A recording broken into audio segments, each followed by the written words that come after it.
नमस्कार दोस्तों, चलिए जान लेते हैं उत्तर प्रदेश के सभी 75 जिलों की आज की ताज़ा बड़ी और महत्वपूर्ण खबरों को। लेकिन उससे पहले वीडियो को लाइक कमेंट जरूर करें और साथ ही ये भी बताएं कि आप इस वीडियो को किस जिले, शहर या गांव से देख रहे हैं। आज की पहली बड़ी खबर में बजट 2026 में किसान भाइयों को मिल सकती है बड़ी खुशखबरी। पीएम किसान सम्मान निधि योजना की राशि 10,000 रुपये होने की उम्मीद। खेती की बढ़ती लागत के बीच केंद्र सरकार अन्नदाताओं को बड़ा तोहफा देने की तैयारी में है। कई मीडिया रिपोर्ट्स के अनुसार वित्त मंत्री निर्मला सीतारमण 1 फरवरी को बजट 2026 में पीएम किसान सम्मान निधि योजना की सालाना राशि को 6,000 रुपये से बढ़ाकर 10,000 रुपये करने का ऐतिहासिक ऐलान कर सकती है। ये कदम ग्रामीण अर्थव्यवस्था को मजबूती देने और किसानों की आय बढ़ाने की दिशा में एक क्रांतिकारी फैसला साबित हो सकता है। यूपी राशन कार्ड बड़ी अपडेट, जनवरी का मुफ्त वितरण शुरू, ई-केवाईसी अनिवार्य। उत्तर प्रदेश सरकार ने 8 से 28 जनवरी 2026 तक प्रदेश भर में मुफ्त राशन वितरण शुरू कर दिया है। लाभार्थी सुबह 8 से दोपहर 12 बजे के बीच कोटे की दुकान से अपना कोटा ले सकते हैं। इस बार गेहूं चावल के साथ 23 जिलों में मोटा अनाज जिसमें बाजरा ज्वार भी दिया जा रहा है। शासन ने चेतावनी दी है कि जिन सदस्यों की ई-केवाईसी यानी बायोमेट्रिक सत्यापन अधूरी है उनके नाम सूची से हटा दिए जाएंगे। साथ ही आपको बताते चलें, जिन सदस्यों की ई-केवाईसी लंबित है वे अपना आधार कार्ड लेकर नजदीकी कोटेदार की दुकान पर जाएं। वहां ई-पोस मशीन पर बायोमेट्रिक यानी अंगूठा लगाकर अपना सत्यापन निःशुल्क पूरा कराएं। राशन कार्ड की सभी सदस्यों की व्यक्तिगत रूप से सत्यापन अनिवार्य है। यूपी में टल सकते हैं त्रिस्तरीय पंचायत चुनाव, आरक्षण की वजह से आ सकती है ये बाधा।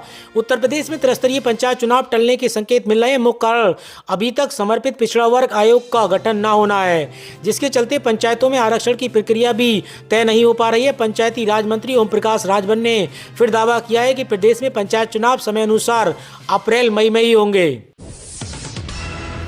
2027 की जनगणना का पहला चरण अप्रैल से सितंबर के बीच होगा। गृह मंत्रालय ने जारी किया नोटिफिकेशन।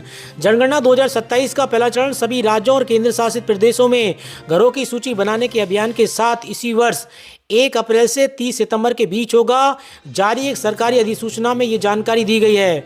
इस दौरान प्रत्येक राज्य और केंद्र शासित प्रदेश द्वारा 30 दिन की अवधि निर्दिष्ट की गई है। कि गृह मंत्रालय द्वारा जारी अधिसूचना में कहा गया है कि घरों की सूची बनाने का 30 दिन का अभियान शुरू होने से ठीक पहले 15 दिनों की अवधि में स्वगणना कराने का विकल्प भी होगा। हर 10 वर्षों में होने वाली जनगणना कोविड-19 महामारी के कारण स्थगित कर दी गई थी। ये पहले 2021 में होनी थी। ड्राफ्ट वोटर लिस्ट जारी होने के बाद सीएम योगी ने ली बैठक। सभी 75 जिलों के लिए जारी हुआ आदेश। ड्राफ्ट मतदाता सूची प्रकाशित होने के बाद उत्तर प्रदेश के मुख्यमंत्री योगी आदित्यनाथ और भाजपा के उत्तर प्रदेश अध्यक्ष पंकज चौधरी ने सभी मंत्रियों और पार्टी के सांसदों, विधायकों, एमएलसी पदाधिकारियों और जिला अध्यक्षों के साथ एक वर्चुअल बैठक की। सभी को जिम्मेदारी दी गई है इस 1 महीने में अधिक मतदाताओं का रजिस्ट्रेशन कराएं। यूपी के स्कूलों में छुट्टी बढ़ाने का ऐलान। भीषण ठंड में पेरेंट्स और बच्चों के लिए नया अपडेट। उत्तर प्रदेश में कड़ाके की ठंड, शीतलहर और घने कोहरे के चलते स्कूलों में छुट्टी का ऐलान किया गया है। लखनऊ, नोएडा, गाजियाबाद, वाराणसी, बहराइच, बरेली, बदायूं, मुरादाबाद, पीलीभीत और बुलंदशहर, लखीमपुर समेत तमाम जिलों के डीएम ने छुट्टी का आदेश जारी कर दिया है। आपको बता दें कि बच्चों की सेहत और सुरक्षा को ध्यान में रखते हुए राज्य सरकार और जिला प्रशासन ने स्कूल की छुट्टियां बढ़ाने का फैसला किया है। उत्तर प्रदेश के मुख्यमंत्री योगी आदित्यनाथ के निर्देश पर यह निर्णय लिया गया है ताकि ठंड के इस प्रकोप में छोटे बच्चों को किसी तरीके की कोई परेशानी ना हो। सीएम योगी के एक आदेश से यूपी में मकान मालिकों और किराएदारों को बड़ी राहत। उत्तर प्रदेश के मुख्यमंत्री योगी आदित्यनाथ के आदेशों से यूपी में मकान मालिकों और किराएदारों को बड़ी राहत मिली है। किराया रजिस्ट्रेशन की स्टाम्प ड्यूटी और निबंधन शुल्क में 90% तक कटौती की गई है। साथ ही पैतृक संपत्ति के बंटवारे की रजिस्ट्री अब मात्र 10,000 रुपये में होगी। फैसले से पारदर्शिता बढ़ेगी और संपत्ति विवादों में कमी आएगी। 32,000 पदों पर सिपाही भर्ती में होमगार्ड की बल्ले बल्ले। 3 साल तक की है नौकरी तो मिलेगी ये छूट। उत्तर प्रदेश सरकार ने होमगार्डों को लेकर बड़ा फैसला लिया है। 32,679 पदों पर सिपाही भर्ती मामले में 3 साल होमगार्ड की नौकरी कर चुके अभ्यर्थियों को भी सिपाही भर्ती की उम्र में 3 वर्ष की छूट दी गई है। यूपी पुलिस भर्ती बोर्ड की वेबसाइट से सूचना दी गई है। अब रैपर से होगी बायोमेट्रिक दवा की पहचान। केंद्र सरकार का बड़ा और अहम फैसला। केंद्र सरकार बायोमेट्रिक्स के बेमिसाल और गलत इस्तेमाल को रोकने के लिए एक अहम कदम उठाने जा रही है। सरकार बाजार में एंटीबायोटिक्स की पहचान के लिए एक सिस्टम लाने की योजना बना रही है ताकि आम लोग आसानी से समझ सकेंगे कि दी जा रही दवा एंटीबायोटिक है या नहीं। सुप्रीम कोर्ट में आवारा कुत्तों की समस्या को लेकर सुनवाई लगातार जारी है। सुनवाई के दौरान डॉग लवर्स की ओर से वरिष्ठ अधिवक्ता सीयू सिंह ने पक्ष रखा है। उन्होंने दलील दी है कि यदि आवारा कुत्तों को हटाया जाता है तो इससे चूहों और बंदरों की संख्या बढ़ जाएगी, जो आगे चलकर नई और गंभीर समस्याएं पैदा कर सकती है। यूपी में कोहरे का कहर जारी है। काशी में 4 फ्लाइट्स कैंसिल, 1 लखनऊ डाइवर्ट किया। कोहरे के चलते सुबह प्रदेश में 7 हादसे हुए। बरेली, बनारस, हाथरस, मिर्जापुर, सोनभद्र में 16 गाड़ियां टकराई, जिसमें 7 लोगों की जान चली गई है। 9 लोग घायल भी हुए हैं और 26 जिलों में कोल्ड डे विजिबिलिटी 10 मीटर तक रह गई है। कल से ठंड से थोड़ी राहत की उम्मीद है। सर्द हवाओं में भी कमी आ सकती है। 50,000 लोगों का राशन कार्ड से कटा नाम। ई-केवाईसी न कराने वाले अपात्रों को नहीं मिलेगा लाभ। आगरा में हुई बड़ी कार्रवाई। उत्तर प्रदेश के आगरा में लगभग 50,000 लोग ई-केवाईसी न कराने या अपात्र होने के कारण राशन से वंचित रहेंगे। 1 साल का पर्याप्त समय मिलने के बावजूद उन्होंने ई-केवाईसी नहीं कराई। इनमें मृतक और आय करदाता, अधिक भूमि या 4 पहिया वाहन वाले संपन्न लोग भी शामिल हैं। सत्यापन के बाद इनके नाम काट दिए गए, जिससे अब उन्हें मासिक राशन का लाभ नहीं मिलेगा। रेलवे भर्ती बोर्ड आरआरबी ने एएलपी के पदों के लिए होने वाली कंप्यूटर आधारित परीक्षा सीबीटी 1 की तारीखों का आधिकारिक ऐलान कर दिया है। ये परीक्षा 16, 17 और 18 फरवरी 2026 को आयोजित की जाएंगी। बिजली बिल होगा जीरो, रोजगार का सुनहरा अवसर। यूपी के किसान भाइयों को 1.5 करोड़ तक सब्सिडी भी देगी योगी सरकार। उत्तर प्रदेश के किसानों के लिए डबल खुशखबरी है। योगी सरकार पीएम कुसुम योजना के तहत सोलर पंप लगाने पर 90% तक की सब्सिडी दे रही है। इसके अलावा बंजर जमीन पर सोलर प्लांट लगाकर बिजली बेचने के प्रोजेक्ट्स पर 1.5 करोड़ रुपए तक की भारी सब्सिडी और रोजगार के नए अवसर मिल रहे हैं। यूपी पंचायत वोटर लिस्ट का नया शेड्यूल जारी। 6 फरवरी को नहीं, अब 28 मार्च को जारी होगी अंतिम सूची। उत्तर प्रदेश राज्य निर्वाचन आयोग ने पंचायत चुनाव के लिए चल रहे मतदाता पुनरीक्षण अभियान की समय सीमा बढ़ा दी है। अब दावे और आपत्तियां निस्तारण सहित सभी प्रक्रियाएं 17 मार्च तक पूरी की जाएंगी। अंतिम मतदाता सूची का प्रकाशन अब 6 फरवरी के बजाय 28 मार्च को होगा। नए शेड्यूल के अनुसार अब दावों और आपत्तियों के निस्तारण के बाद की प्रक्रिया अगले 2 महीनों तक विभिन्न चरणों में चलेगी। आयोग ने 18 दिसंबर को प्रारंभिक पुनरीक्षण सूची जारी की थी। इसमें पिछले चुनाव की अपेक्षा कुल 40.19 लाख मतदाता बढ़े थे। सूची को लेकर आयोग ने दावे और आपत्तियां मांगी थी। लाखों दावे आपत्तियां आई हैं। पहले 6 फरवरी को अंतिम सूची प्रकाशित की जानी थी, लेकिन आयोग अब समय सीमा बढ़ा दी है। ईपीएफओ की 15 साल की सैलरी लिमिट बढ़ाने पर विचार करे सरकार। एससी ने कहा कि 11 साल में नहीं हुआ बदलाव, 4 महीने में फैसला लेने का निर्देश। सुप्रीम कोर्ट ने केंद्र सरकार को एम्प्लॉय प्रोविडेंट फंड ऑर्गेनाइजेशन की सैलरी लिमिट बढ़ाने पर विचार करने का निर्देश दिया है। कोर्ट ने कहा है कि पिछले 11 साल से इस लिमिट में कोई बदलाव नहीं हुआ है, इसलिए सरकार को अगले 4 महीने के भीतर इस पर फैसला लेना चाहिए। सावधान, नकली फास्टैग एनुअल पास बेच रही फर्जी वेबसाइट। एनएचएआई ने किया alert. National highway authority of India की फास्टैग वार्षिक पास खरीदते वक्त बेहद सावधान रहें। कुछ लोग फर्जी वेबसाइट बनाकर नकली फास्टैग वार्षिक पास बेचने की कोशिश कर रहे हैं। उत्तर प्रदेश में शिक्षा का अधिकार आरटीई यानी राइट टू एजुकेशन अधिनियम के तहत निजी स्कूलों में होने वाले प्रवेश को लेकर शासन ने नई व्यवस्था लागू की है। अपर मुख्य सचिव पार्थ सारथी सेन शर्मा की ओर से सभी जिलाधिकारियों को इस संबंध में विस्तृत दिशा निर्देश जारी किए गए हैं। आदेश के अनुसार आरटीई यानी राइट टू एजुकेशन के अंतर्गत आवेदन करते समय बच्चों का आधार नंबर दर्ज कराना अनिवार्य होगा। आधार पीवीसी कार्ड हुआ महंगा, अब देने होंगे 75 रुपये। यूआईडीआई ने बढ़ाया चार्ज। आधार कार्ड रखने वाले लोगों के लिए एक अहम अपडेट सामने आया है। Unique identification authority of India यानी यूआईडीआई ने आधार पीवीसी कार्ड की फीस बढ़ा दी है। अब आधार पीवीसी कार्ड बनवाने के लिए 50 रुपये की जगह 75 रुपये दिया जाएगा। स्मार्टफोन यूजर्स के लिए गृह मंत्रालय का अलर्ट, तुरंत चेंज करें ये सेटिंग वरना खाली हो सकता है अकाउंट। देश भर में साइबर ठगी के तरीके जितनी तेजी से बदल रहे हैं, उतनी ही तेजी से आम यूजर्स की मुश्किलें बढ़ती जा रही हैं। अब ठग किसी फर्जी लिंक या ऐप के जरिए नहीं, बल्कि मोबाइल के एक बेहद साधारण फीचर का इस्तेमाल करके लोगों को निशाना बना रहे हैं। गृह मंत्रालय के तहत काम करने वाले यानी 14C ने इसी खतरे को लेकर एक बड़ा अलर्ट जारी किया है। केंद्रीय कर्मचारियों के लिए बड़ी खुशखबरी, जनवरी 2026 से डीए में 2% का इजाफा लगभग तय। केंद्रीय कर्मचारियों के लिए नए साल में राहत भरी खबर है। लेबर ब्यूरो के ताजा आंकड़ों के अनुसार जनवरी 2026 से महंगाई भत्ते डीए में 2% की बढ़ोतरी लगभग तय मानी जा रही। इस वृद्धि के बाद मौजूदा 58% डीए बढ़कर 60% हो जाएगा। ये बढ़ोतरी कर्मचारियों की सैलरी में सीधा इजाफा लाएगी। उत्तर प्रदेश पंचायत चुनाव को लेकर आया बड़ा अपडेट। राज्य निर्वाचन आयोग ने सभी जिलों से मांगी ये रिपोर्ट। राज्य निर्वाचन आयोग ने पंचायती राज विभाग ने जिला व क्षेत्र पंचायत वार्डों की विस्तृत रिपोर्ट मांगी है। ये रिपोर्ट त्रिस्तरीय पंचायत चुनाव की तैयारियों को आगे बढ़ाने और के लिए महत्वपूर्ण है। परिसीमन के बाद जिला पंचायत के 30 और क्षेत्र पंचायत के 830 कम वार्ड कम हुए हैं। समर्पित पिछड़ा वर्ग आयोग ने गठन में देरी के कारण चुनाव समय पर होने पर अभी संशय बना हुआ है। पंचायती राज मंत्री ओम प्रकाश राजभर ने मुख्यमंत्री योगी आदित्यनाथ से मुलाकात करेंगे। LIC की धाकड़ स्कीम, 10वीं पास महिलाएं अब हर महीने कमाएंगी 7,000 रुपये। देश की सबसे भरोसेमंद सरकारी बीमा कंपनी LIC ने महिलाओं को आर्थिक रूप से आत्मनिर्भर बनाने के लिए बीमा सखी योजना की शुरुआत की है। इस योजना की सबसे बड़ी खूबी यह है कि इसमें करियर शुरू करने के लिए किसी भी बड़ी डिग्री की ज़रूरत नहीं है। यदि आप केवल 10वीं पास हैं तो भी आवेदन कर सकती हैं।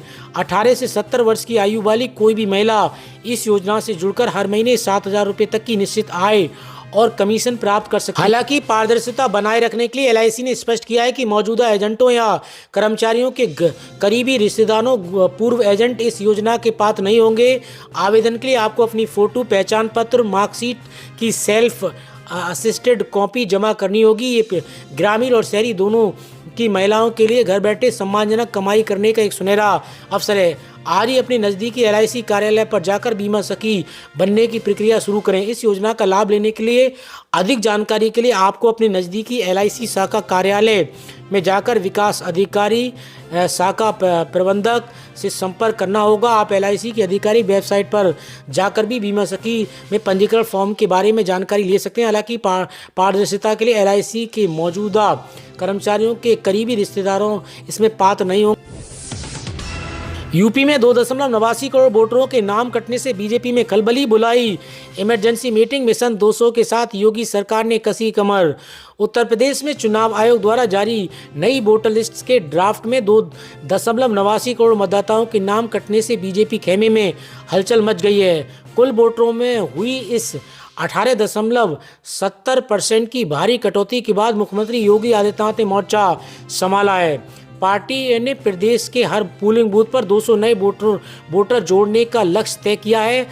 आखिर क्यों सत्ताधारी दल को इतने बड़े पैमाने पर नाम जुड़वाने का लक्ष्य रखना पड़ा है? ट्रेन यात्रियों के लिए बड़ी खुशखबरी, 14 जनवरी से टिकट बुकिंग पर मिलेगा डिस्काउंट। रेलवे ने डिजिटल टिकट बुकिंग को बढ़ावा देने के लिए एक नई पहल शुरू की है। अब रेल वन ऐप के माध्यम से जनरल टिकट बुक कराने पर यात्रियों के किराए में 3% की छूट मिलेगी। ये छूट सभी डिजिटल भुगतान माध्यम से लागू होगी, जैसे UPI, debit card, net banking. ये सुविधा 14 जनवरी से 14 जुलाई तक प्रायोगिक तौर पर लागू की जा रही है, जिससे यात्रियों को सीधे किराए में बचत होगी और काउंटर पर भीड़ कम होगी। यूपी के सभी 75 जिलों में जनगणना का बिगुल बजा है। डीएम को मिली बड़ी जिम्मेदारी। उत्तर प्रदेश में जनगणना 2027 की तैयारियां तेज करते हुए सभी जिलों में जिला स्तरीय जनगणना समन्वय समितियों का गठन किया गया है। इन समितियों की अध्यक्षता जिलाधिकारी करेंगे, जिनमें मुख्य विकास अधिकारी और नगर निगम आयुक्त जहां लागू हो सदस्य होंगे। ये समितियां 1 जनवरी 2026 से 30 जून 2027 तक जनगणना से जुड़े सभी प्रारंभिक कार्यों, प्रशिक्षण, मकान सूचीकरण और आंकड़ों के प्रकाशन का प्रभावी ढंग से संचालन करेंगे। वाराणसी में बनेगा 500 बेड का मल्टी सुपर स्पेशलिटी हॉस्पिटल। योगी कैबिनेट में प्रस्ताव को मिली मंजूरी। उत्तर प्रदेश के शिक्षा मित्रों के लिए बड़ी खुशखबरी, जल्द मिलेगी मनचाहे स्कूल में पोस्टिंग की सुविधा। परिषदीय विद्यालयों में कार्यरत शिक्षा मित्रों को जल्द ही खुशखबरी मिलने वाली है। बेसिक शिक्षा मंत्री संदीप सिंह ने स्पष्ट किया है कि शिक्षा मित्र सरकार की समस्या नहीं बल्कि समाधान है और सरकार उनके हितों के प्रति पूरी तरीके से संवेदनशील है। उन्होंने भरोसा दिलाया कि बहुत जल्द शिक्षा मित्रों को मनचाहे विद्यालयों में तैनाती की सुविधा दी जाएगी। मानदेय, सम्मान, सुरक्षा जैसे मुद्दों पर सरकार गंभीरता से काम कर रही है और विचार कर रही है। सरकारी कर्मचारियों को एआई सिखाएगी योगी सरकार, परफॉर्मेंस खराब हुए तो प्रमोशन रुकेगा। मुख्यमंत्री योगी आदित्यनाथ ने स्पष्ट निर्देश दिए हैं कि सभी अधिकारियों और कर्मचारियों के लिए कैपेसिटी बिल्डिंग प्रशिक्षण अनिवार्य किया गया है। मुख्यमंत्री योगी आदित्यनाथ की अध्यक्षता में हुई उच्च स्तरीय बैठक में मिशन कर्मयोगी के तहत राज्य में अब तक हुई प्रगति और आगामी कार्ययोजनाओं की समीक्षा की गई। रेलवे का एक और बड़ा फैसला, माता पिता की तरह बेटियों को मिलेंगी ये खास सुविधाएं। इंडियन रेलवे ने अपने कर्मचारियों के परिवारों की भलाई के लिए एक बड़ा अहम फैसला लिया। अब रेलवे के कर्मचारियों की अविवाहित, विधवा व तलाकशुदा बेटियां अपने माता पिता की मौत के बाद भी हेल्थ बेनिफिट्स और ट्रेवल पास का फायदा उठा सकेंगी। इस कदम से हजारों ऐसे परिवारों को राहत मिलेगी जो आर्थिक रूप से कमजोर हैं और पेंशन या दूसरे सरकारी फायदों पर निर्भर हैं। बिजनेस लीग में छपी खबर के मुताबिक पहले की व्यवस्था में रेल कर्मचारियों की मृत्यु के बाद उनकी विधवा पत्नी को विधवा पास और retirement employ liberalised health scheme के तहत फ्री में मेडिकल सुविधाएं मिलती थी, लेकिन पत्नी के निधन के बाद ये सुविधाएं आश्रित बेटियों तक नहीं पहुंच पाती थीं, जिससे उन्हें अस्पतालों और रेलवे कर्मचारियों के चक्कर काटने पड़ते थे। अब रेलवे बोर्ड ने स्पष्ट किया है कि ये सेकेंडरी फैमिली पेंशन प्राप्त करने वाली बेटियां रेलवे परिवार का अभिन्न अंग मानी जाएंगी। उन्हें रेलवे अस्पताल में मुफ्त इलाज, दवाइयाँ और अन्य चिकित्सा सुविधाएं मुहैया कराई जाएंगी। पेंशन के नियमों में हुआ बड़ा बदलाव, केंद्रीय कर्मचारियों के लिए बड़ी खुशखबरी। केंद्र सरकार ने पेंशन भोगियों और उनके परिवारों के हितों में एक अहम कदम उठाते हुए पेंशन से जुड़े दस्तावेजों को लेकर नई हिदायतें जारी की हैं। खास तौर पर पेंशनर्स या फैमिली पेंशनर्स के निधन के बाद पेंशन भुगतान आदेश को लेकर अब प्रक्रिया को सख्त कर दी गई है। साथ ही सरकार ने पहले से जारी उन नियमों को भी दोहराया है जो रिटायरमेंट के बाद पेंशन में मनमानी कटौती या रिकवरी से पेंशनरों को सुरक्षा देते हैं। इन दोनों फैसलों का मकसद साफ है, भ्रम कम करना, पारदर्शिता बढ़ाना और बुजुर्ग पेंशनरों व उनके परिवारों को अनावश्यक परेशानी से बचाना है। गोरखपुर की इस सड़क से नगर निगम को होगी 2 करोड़ रुपए की सालाना कमाई। सीएम ग्रिड योजना के तहत हुआ निर्माण। उत्तर प्रदेश के मुख्यमंत्री योगी आदित्यनाथ ने गोरखपुर के राप्ती नगर में सीएम ग्रिड योजना के तहत बनी स्मार्ट सड़क का निरीक्षण किया। उन्होंने निर्माण कार्य पर संतोष व्यक्त करते हुए कहा कि यूटिलिटी डक्ट से युक्त ये सड़क नगर निगम के लिए सालाना 2 करोड़ रुपए की आय का जरिया बनेगी। इससे बार बार सड़क खोदने की जरूरत नहीं पड़ेगी। सीएम ने इसे मॉडल रोड बताया जो शहरी निकायों की आय बढ़ाने में सहायक होगा। कानपुर गैंगरेप केस, 2 घंटे तक दरोगा की कार के अंदर से चिल्लाती रही लड़की, किसी ने नहीं सुनी चीख। उत्तर प्रदेश के कानपुर में नाबालिग के अपहरण और सामूहिक दुष्कर्म के सनसनीखेज मामले में आरोपी दरोगा की अभी तक गिरफ्तारी नहीं हुई है। पुलिस की 4 टीमें उसे खोजने में जुटी हैं। बताया जा रहा है कि दरोगा ने अपनी स्कॉर्पियो कार में 2 घंटे तक दरिंदगी की। इस दौरान बचाव के लिए गुहार लगाती रही, चीखती चिल्लाती रही, लेकिन बार बार किसी ने उसकी चीख नहीं सुनी। इस मामले में एक अन्य आरोपी की गिरफ्तारी हो चुकी है। अग्निवीर भर्ती में 400 अतिरिक्त युवाओं को मिलेगा अवसर, दूसरा मौका पाकर खिले चेहरे। उत्तर प्रदेश के वाराणसी में अग्निवीर भर्ती परीक्षा के परिणाम से निराश हुए 1941 युवाओं में से 427 को सेना में शामिल होने का एक और मौका मिलेगा। सैन्य प्रशासन 400 अतिरिक्त पद जारी करेगा, जबकि 27 सफल अभ्यर्थी पैरा कमांडो में चयनित हुए हैं। इसमें कुल 427 और युवाओं को सेना की वर्दी पहनने का अवसर मिलेगा। ये निर्णय अग्निवीर भर्ती को और आकर्षक बनाने के प्रयासों का हिस्सा है। प्राइवेट कर्मचारियों के लिए बड़ी खुशखबरी, ईपीएफओ ने मासिक पेंशन बढ़ाने का किया ऐलान। निजी क्षेत्र में काम करने वाले लाखों कर्मचारियों और पेंशन भोगियों के लिए वर्ष 2026 एक नई उम्मीद लेकर आ सकता है। कर्मचारी भविष्य निधि संगठन से जुड़े कर्मचारी पेंशन योजना EPS 95 को लेकर लंबे समय से पेंशन बढ़ाने की मांग की जा रही थी। स्थायी समय में 1000 रुपये की न्यूनतम मासिक पेंशन के दौर में अत्यंत मोटी रकम जा रही है। ऐसे में EPFO पेंशन बढ़ोतरी 2026 की खबरों में निजी कर्मचारियों और बुजुर्ग पेंशन भोगियों के बीच नई चर्चा और उम्मीद जागी है। वर्तमान के अनुसार EPS के तहत पेंशन की गणना अधिकतम 15,000 रुपये की वेतन सीमा है। यानी अगर किसी कर्मचारी की सैलरी इतनी भी है तो पेंशन कैलकुलेशन 15,000 रुपये से के आधार पर होती है। प्रस्तावित बदलाव में इस सीमा को बढ़ाकर 25,000 रुपये प्रतिमाह करने की बात कही जा रही है। 8वां वेतन आयोग केंद्रीय कर्मचारियों के लिए बड़ी अपडेट। केंद्रीय कर्मचारियों के बीच 8वें वेतन आयोग को लेकर हलचल तेज है। हालांकि सरकार ने अभी तक आधिकारिक घोषणा नहीं की है, लेकिन उम्मीद है कि 2026 तक इसे लागू किया जा सकता है। इसके लागू होने से न्यूनतम वेतन में भारी बढ़ोतरी और फिटमेंट फैक्टर में सुधार होने की संभावना है। कर्मचारी संगठन लगातार इसकी मांग कर रहे हैं ताकि महंगाई के अनुपात में वेतन और पेंशन को संतुलित किया जा सके। बजट 2026 में इस पर कोई बड़ा संकेत मिलने की उम्मीद जताई जा रही है। चांदी 12,000 रुपये से गिरकर 2.36 लाख किलो पर आई। सोना 902 रुपये सस्ता होकर 1.36 लाख पर आया। प्रॉफिट बुकिंग के कारण आई गिरावट। सोने चांदी के दाम में आज गिरावट रही। India Boolean and jewellers association के अनुसार 24 कैरेट 10 ग्राम सोने का दाम 902 रुपये से गिरकर 1,35,773 रुपये पर आ गया। इससे पहले ये 1,36,675 रुपये पर था। वहीं 1 किलो चांदी की कीमत 12,174 रुपये से कम होकर 2,35,826 रुपये पर आ गई। इससे पहले ये 2,48,000 रुपये पर थी, जो इसका ऑल टाइम हाई भी है। चैट जीपीटी अब मेडिकल रिपोर्ट भी समझाएगा। ओपन एआई ने chat GPT health feature launch किया।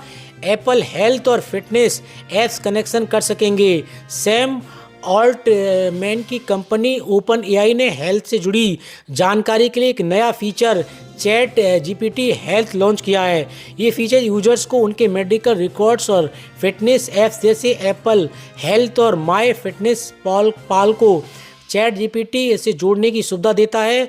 कंपनी का दावा है कि इसकी मदद से लोग अपनी बीमारियां, लैब टेस्ट रिपोर्ट्स और फिटनेस रूटीन को बेहतर तरीके से समझ सकेंगे। फिलहाल इस फीचर के लिए बेड लिस्ट शुरू की गई है। सरफराज खान ने 15 गेंदों में जड़ी तूफानी 50 तोड़ दिया। यह पुराना रिकॉर्ड अभिषेक शर्मा की निकाली हवा। सरफराज खान ने 2025-26 विजय हजारे ट्रॉफी के 7वें राउंड में पंजाब के खिलाफ सिर्फ 15 गेंदों में अर्धशतक लगाकर इतिहास रच दिया। ये भारत की लिस्ट ए क्रिकेट में सबसे तेज 50 है। उन्होंने महाराष्ट्र के अभिजीत काले 1995 और बड़ौदा के अजीत सेठ 2021 का 16 गेंदों वाला रिकॉर्ड तोड़ा। जयपुर के जयपुरिया विद्यालय मैदान पर 217 रन के लक्ष्य का पीछा करते हुए मुंबई की शुरुआत तेज रही। मुशीर खान और अंगकृषक रघु बंसी ने पहले विकेट के लिए 57 रन जोड़े। इसके बाद सरफराज मैदान पर आए और उन्होंने स्पिनर की जमकर धुनाई की। उत्तर प्रदेश में कड़ाके की ठंड और घने कोहरे का सितम अभी भी थमने का नाम नहीं ले रहा है, मगर मौसम विभाग ने आज ताज़ा अपडेट जारी करते हुए बताया कि अगले 24 घंटों के भीतर उत्तर प्रदेश में पड़ रही ठंड में गिरावट देखने को मिल सकती है। मौसम विभाग ने इसी बीच बताया है कि प्रदेश में किन किन जिलों में कोहरे को लेकर येलो अलर्ट जारी किया गया है। अत्यंत कोहरा रहने की वजह से विजिबिलिटी काफ़ी कम रहने की संभावना जताई गई है। तो दोस्तों, उत्तर प्रदेश से जुड़ी आज की खबरों में इतना ही। और अधिक खबरें जानने के लिए आप यूपी न्यूज़ 92 के साथ जुड़े रहिए।